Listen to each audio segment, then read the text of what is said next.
Good morning, good afternoon, good evening kung anong oras na pinapanood. So, sa video nito is gagawa tayo ng X pattern. So, parang ganito yung mangyayari. Yan, tong, yan. Based on user. Kung ilan yung tinype ng user. So, start. So, bago ko i-explain lahat is itatype ko muna lahat yung code para hindi siya ganun ka hirap i-explain. So, game. Lagyan muna tayong inner loop. Bilisan ko ng pagta-type. Talagang mahirap ipaliwanag. Yun. Buti na lang lumalabas. Then, so this. Maya. Okay. Kape.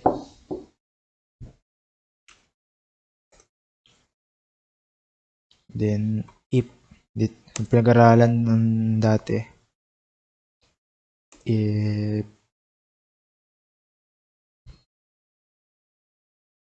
I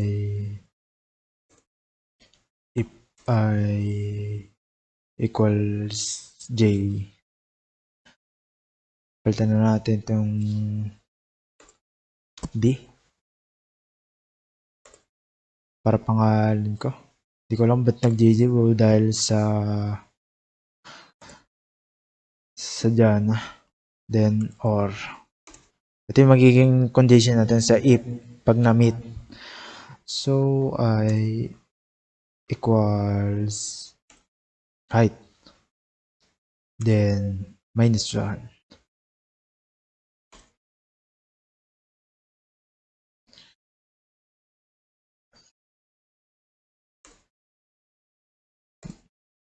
So, pag na-meet yung condition, maglagay tayo ng console dot write.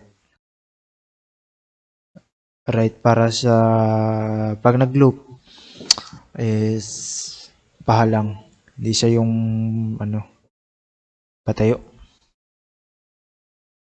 So, pag na-meet yung conditions na yan, asterisk yung lalabas. Then, else naman, pag hindi na-meet. So, bilisan natin mag-type para kasi naaral ko pa lang paano mabilis mag-type. Space lang dito. Then, dito is, yeah.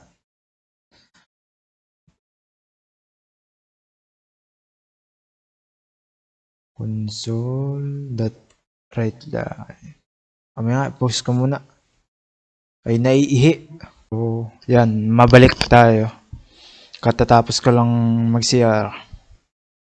So, let's start kung paano nangyayari itong mga loop na rin. So, ang value niya is equals to 0. Then, kung si I daw ay less than height. So, ang input ng user is 5. So, ang magiging natin dito is 0. Mag-start tayo sa 0. Dito ko i-explain. Yan. Kasi 0 naman yung simula. Then, copy na lang natin para mabilis. Control B, hanggang sa makalima. Kasi 5 lang naman yung hinahanap ng user. So, palagi mag-start 0, then 2, then 3, then 4. So, 5 na yan kasi counted yung 0. Then, nakita yung 0 dito. Hindi. Dito is 1, dito is 2, dito is 3, dito is 4. So, bakit meron dito? So, ito yung inner loop. So, ito. Yan. Yan yung inner loop. Ito naman yung magiging outer loop natin. So, how it works. So, ganito yan. If I equals D. So, unang loop pa naman tayo. Lagay natin. 0. Yan. Nandito lang tayo sa una. So, yan. If I equals D. So, ang value ni I ay 0. At ang value ni D ay 0. So, kaya naging value nilang dalawa yan ay dahil dito. And, dahil din sa inner loop. Yan. So, if, yan, nag-true yung, na-meet na yung condition. So, magsusulat yan ng asterisk dito. So, magpiprint yan dito ng asterisk. Then, else, kung hindi sa condition ng mga to is walang na-meet. So, matik na yan, space, wala namang ano dito. Then, space ulit. Space, yeah. Dito naman tayo. Ay, ang value niya is 0. Naglagay ako ng or. Kung may another condition ka na ilalagay. So, para gumana yun sa kabila. So, I is equals to 0. Equals to height. Then, height minus 1. So, ang height is 5. Kasi yun ang input ng user. Then, minus 1. Adi equals 4 na. So, 4 minus D. So, ang D naman kasi 0. So, 4 pa rin naman ang magiging sagot dyan. So, dito siya mag-print. Si 5 lang naman. Wala namang na bago. So, lagay natin ang inner loop and outer loop is done sa una. Then, yung magiging second naman natin, itong 1. Yan. Yan. So, 1. So, kada loop, nag-i-increment nyo si I at saka si D. To si I. And, ito si D. Then, ano nangyayari? Nagiging 1, nagiging 2, kada increment niya. So, ang value na ngayon ni I is 1. And ang value naman ni D is 1. So, if I equals D, so, pag na-meet yung condition, magpiprint siya dito. So, dito na tayo. Kasi ito na yung second loop. So, sa 1, na-meet up niya. So, dito yung asterisk. Then, second loop ng inner. Yun, nag-meet up sila dito. Then, sa or, ito. I equals height. So, are 0 pa rin naman yan. So, equals height. So, ano ba ang mangyayari dito? Height is 5 kasi yun ang input ng user. Minus 1 equals 4. And another minus 1 kasi yun din, naging 1 na. So, 3. So, yan, 3. And, yan. Kasi, ito ay nasa loob nun ng inner loop. So, ito yung pagbabasehan natin. So, dito magpiprint sa 3.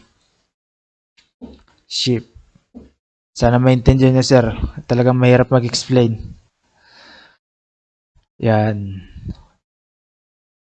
Then, outer loop and second is done. Outer and inner loop is done. So, dito ay nag-space. Hindi naman na may yung mga ano. Then, ganun ulit. So, kada increment, kada sabi ko, nagdadagdag ng value kada increment. So, ang value na ngayon ay ngayon is 2 and ni D is 2. So, I equals D is true. Mamimit niya yung condition. So, nasa 2 na tayo, nasa 3. Nasa patatlong loop na tayo. Which is, dito nagagagana yung patatlo. Then, also then sa inner loop. Ito yung inner loop natin na. So, yan. 2. Nag-meet up sila sa 2. So, dito sila magpiprint. Yan. And sa OR, naglalagay tayo ng another condition, which is yung I equals to height minus 1 minus D. So, ang lalabas dyan is 2 din. Kasi, if itong height 5 minus 1, so 4 na. Then si D minus 2, ay di 2. 2 minus 4 is 2. So, yan. Ito na yung magiging center. Then, lagay natin inner loop and outer loop is done. Tapos na sila. Yung sunod na loop naman nung mangyayari. So, sa 3. How it's work. If I equals D, kagaya ng sabi ko, nag-i-increment sila. So, ang value na nila is 3. So, which is ito. So, nasa 3 na din tayo sa outer loop. So, magpiprint yung asterisk sa 3. So, mangyayari dyan, parang left to right. Yan. Dito siya mag-meet up kasi 3. So, ito naman kasi is 1. Then, ito 2. Oh, let's try or yung isa pang condition. If ito kasing I equals 0 pa rin ito eh. So, ito yung magiging basehan natin din. Height minus 1. So, alam naman natin ang value ni height is 5. Tapos nag-minus na tayo. So, naging 4. Then, minus D. Ang value na ngayon ni D is 3. So, 4 minus 3 equals 1. So, dito siya magpiprint sa 1. Yan.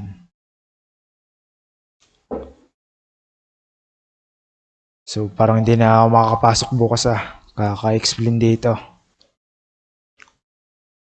Pero at least gumana yung code. Yan. Next. So, ang value na ngayon ni I at D is 5 na. Ay, 5. Yan, naging 4 na. Kasi nag-start naman sila para sa 0. So, mangyayari dyan, dito na sila magpiprint. Then, itong mga sunod dito, else, kasi wala naman sa condition na kapag ang I equals to, basta, itong I is represent of outer, then itong D is a inner. So, nag-represent, wala na yan, wala na. Then, if ito naman if height is minus 1, so, alam naman natin ang value ng height is 5. Minus 1, magiging 4. Then, ang value ng ID is 5 na. Ay, 4. So, 4 minus 4 equals 0. Ay, 0 tuloy. Tama. So, ay mali pala. Ito yon. Ito. Ay, dito. Kasi, equals to 0 na. Dito siya magpiprint. Then, ito naman, itong I equals to D, dito magpiprint. Kasi, parehas siya lang 4. Yan. So, let's try kung nung gumagana yung ating code. Sana na gets. Kasi ang hirap talagang i-explain ito. Lalo na kung magaling ka mag-explain, talagang mahirap i-explain talaga. Maliban na lang kung maintindihan ng iba. So, ilalagay natin is 9. Then, enter. So, yan. Nakabuo tayo ng X. X talagang ang aking explanation dito. Di ko na alam kung anong mangyayari. So, lagyan na tayo ng red key para wala yung press and continue. So, that red key. Tab. Tab na lang. Then, start ulit. Then, mag-input tayo ng value. Basta, wag even. Pwede rin namang even. Kaso pag kasi even numbers ang type natin, is mawawala yung nasa gitna niya. Parang ganito. So, ito. Itong nasa gitna. Yan. Nawala yung gitna. So, try natin mag-tat ng 21. And yan na. Meron na sa gitna. Ito. And yun lang. Medyo masakit sa ulo. So, yan lang muna explanation ko. Try natin yung 5 kasi yan. And wala. Ay. Sakit. Wala pang tulog.